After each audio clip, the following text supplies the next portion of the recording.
Have you ever felt like your world suddenly imploded? Not a slow decline, but a sudden, catastrophic swallowing. A devastating loss, a crushing depression, a diagnosis that stops your heart. This isn't just bad luck, this is the night sea journey. It's a term from psychology for when the psyche forces you into the dark. Think of Jonah swallowed by the whale, or ancient sun gods traveling through the underworld each night. It's an emergency protocol. When we cling too tightly to a life that no longer serves us, a toxic job, a dead relationship, an unhealed trauma, that deeper self intervenes.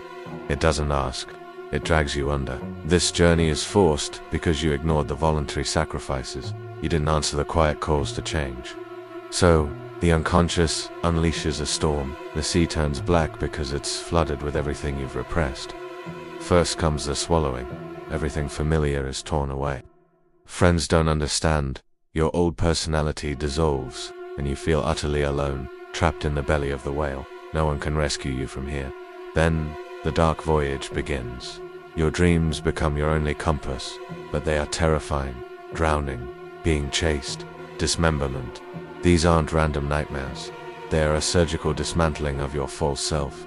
Every monster you meet is a rejected part of you, demanding to be seen. In the deepest darkness, a treasure appears. It could be a symbol in a dream, a pearl, a glowing child, or a sudden, profound insight. This is your indestructible core, the part of you that survives ego death. You must grab hold of this treasure, consciously. This is the turning point. Finally, the impossible return. The whale spits you out onto a new shore.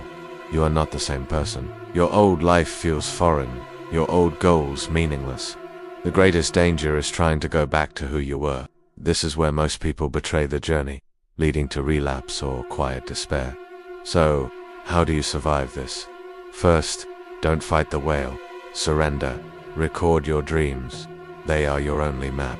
Refuse easy escapes. And when the treasure appears, protect it. Don't try to explain it to those who have never left the shore. The night sea journey strips you of everything you thought you were. In return, it gives you something that can never be taken away. A direct connection to your true self. It's a cruel gift. One most people successfully avoid their entire lives.